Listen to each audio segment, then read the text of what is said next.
दोस्तों, मैं doctor Nandkishore Dadhich, associate professor, department of क्रिया शरीर, उत्तराखंड आयुर्वेद विश्वविद्यालय, देहरादून। आज हम आहार के विषय में पढ़ेंगे कि आहार क्या है, आहार का विवेचन कैसे कर सकते हैं, आहार की क्या उपयोगिता है, आहार द्रव्यों का वर्गीकरण कैसे हो सकता है, आहार के पाक की क्या प्रक्रिया है। इन सब को जानने से पहले, इन सब को समझने से पहले हमको आहार के विषय में जानना आवश्यक है कि आहार क्या है। विभिन्न प्रकार के जो संहिता ग्रंथ हैं, भाव प्रकाश है, काश्यप संहिता है, चरक संहिता है, सुश्रुत संहिता है, माधव निदान है, इन सब संहिताओं में आहार के विषय में विस्तृत रूप से वर्णन किया गया है। और इसके अलावा ऋग्वेद, जो हमारे चारों वेद हैं, ऋग्वेद, यजुर्वेद, सामवेद, अथर्ववेद, जितने भी हमारे उपनिषद हैं, उन सब में आहार के विषय में व्यापक रूप से, संपूर्ण रूप से एक प्रकार का वर्णन जो है वो किया गया है। तैत्तिरीय उपनिषद में आहार के विषय में कहा है, आकाशाद वायु, वायुस्तेज, तेज से उदकम, उदकाद पृथ्वी, पृथ्व्या औषधय, औषधिभ्यो अन्नम, अन्नात् तत्पुरुष। आकाश से वायु, वायु से तेज, तेज से जल, जल से पृथ्वी, पृथ्वी से औषध, औषध से अन्न और अन्न से पुरुष की उत्पत्ति हुई है। ऐसा वर्णन तैत्तिरीय उपनिषद अध्याय 2 खंड 1 में मिलता है। ये सब क्या है? ये पांच भौतिक तत्व है आहार का, एक तरह का, कि आहार का पंचभौतिक शरीर के पंचभौतिक का पोषण करता है। कि जैसे भूताग्नियों के द्वारा जो पाक होता है, आहार के पाचन की जो प्रक्रिया बताई है, सबसे पहले भूताग्नियों के द्वारा पाक होता है, उसके बाद में धात्वाग्नियों के द्वारा पाक होता है। तो आहार का भूताग्नियों के द्वारा जो पाक होकर के शरीर के पंचभौतिकत्व का पोषण होता है, किसके द्वारा होता है? आहार के पंचभौतिकत्व से शरीर के पंचभौतिकत्व का पोषण होता है। आहार में जो अन्न में जो है आकाश महाभूत है, उससे शरीर के आकाश महाभूत का, आहार का पृथ्वी महाभूत शरीर के पृथ्वी महाभूत का, आहार का तेज महाभूत शरीर के तेज महाभूत का, आहार का जल महाभूत शरीर के जल भाग का पोषण करता है।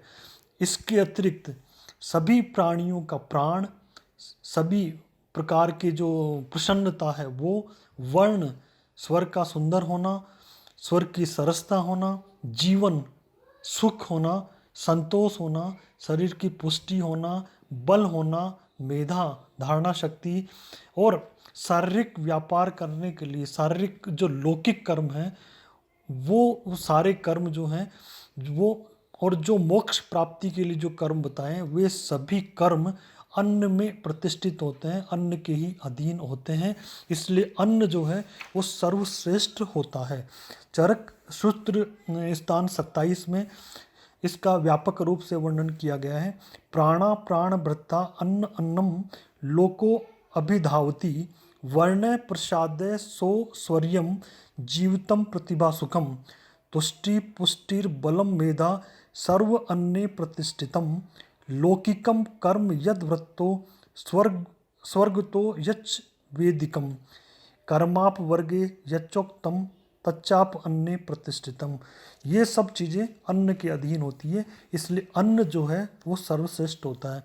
इसी प्रकार से सारंगधर संहिता पूर्व खंड अध्याय 6 जो दीपिका टीका है, उसमें आहार का परिचय देते हुए आचार्य सारंगधर ने बताया है, आहार प्रीणम सद्यो बलकृत देहधारक, आयुस्तेन समुत्साह स्मृत्यो ओजो अग्नि विवर्धन है। अर्थात आहार जो है प्रीणन मतलब तृप्ति देने वाला, संतुष्टि देने वाला, सद्य सद्य बलकृत मतलब तत्काल बल को उत्पन्न करने वाला, शरीर का धारक और पोषक अर्थात देह धारक है, शरीर को धारण करने वाला, शरीर का पोषण करने वाला, आयुस्तेन समुत्साह है, आयु उत्पन्न करने वाला, तेज उत्पन्न करने वाला, उत्साह उत्पन्न करने वाला, स्मृत्यो ओजो अग्नि विवर्धन है, स्मरण शक्ति उत्पन्न करने वाला, ओज उत्पन्न करने वाला, और अग्नि को बढ़ाने वाला, अग्नि की बल की वृद्धि करने वाला होता है। ऐसा रेफरेंस जो है शारंगधर संहिता में आया है। इसी प्रकार से भाव प्रकाश में भी इसका आहार के विषय में बहुत अच्छा सुंदर वर्गीकरण बताया है, विस्तार से बताया है। आहार की जब परिभाषा की बात करते हैं, आहार की को समझने की बात करते हैं, तो आयुर्वेदीय महाकोश में बताया है आहायते इति आहार है, अर्थात जो खाया जाता है वह आहार है। और एक परिभाषा और बताइए, आहार्यते गलाद अद नियते इति आहार है, अर्थात जो शरीर की दोष धातुओं की मलों की पूर्ति करने के लिए, शरीर की क्रियाओं को समुचित रूप से चलाने के लिए गले से निगला जाता है, गले से निगरण जिसका किया जाता है वह आहार कहलाता है।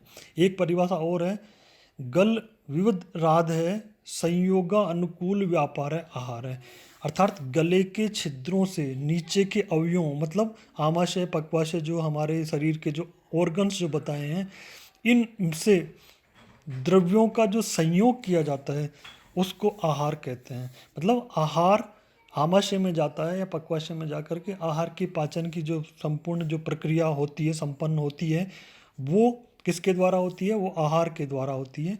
इसलिए एक परिभाषा और बताइए, अहि अंते शरीर धातुवे अनेन इत्याहार है, अर्थात जिसकी शरीर के धातुओं की जिससे पुष्टि होती है, शरीर की जो 7 धातु बताइए, रस रक्त मांस मेद अस्थि मज्जा शुक्र, उन सभी धातुओं की पुष्टि किससे होती है? आहार से होती है।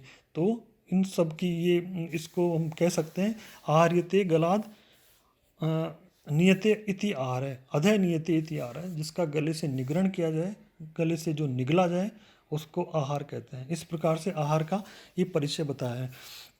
जब चरक सूत्र स्थान 11 की बात करेंगे हम, तो उसमें बताया त्रय उपस्तंभा इति आहार है स्वप्नो ब्रह्मचर्य मिति, ये भी शरीरम बल वर्ण उपचय अपचितम अनुवर्तते, अर्थात 3 जो उपस्तंभ बताए हैं उसमें स्वप्न, आहार, स्वप्न और ब्रह्मचर्य, ये 3 प्रकार के जो शरीर के उपस्तंभ है, सहायक स्तंभ, उपस्तंभ मतलब सहायक स्तंभ है, और ये आहार के साथ मिल करके शरीर में बल वर्ण वृद्धि का उपचय करते हैं, अनुवर्तन करते हैं, अर्थात शरीर में बल को बढ़ाने वाले होते हैं, वृद्धि को बढ़ाने वाले होते हैं, आयु को बढ़ाने वाले होते हैं, तेज उत्साह अग्नि और ओज को बढ़ाने वाले होते हैं।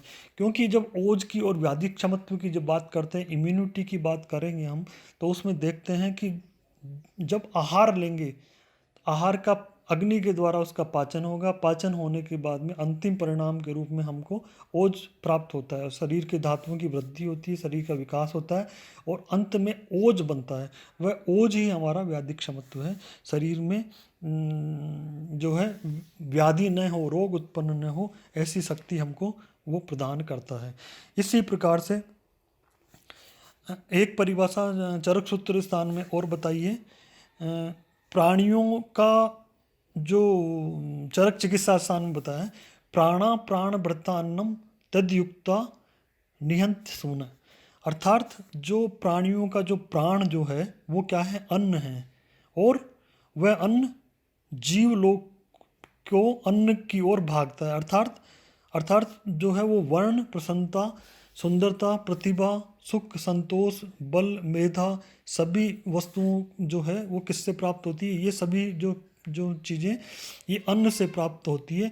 और स्वर्ग गमन के लिए जो वैदिक कर्म किए जाते हैं वो किसके लिए होते हैं?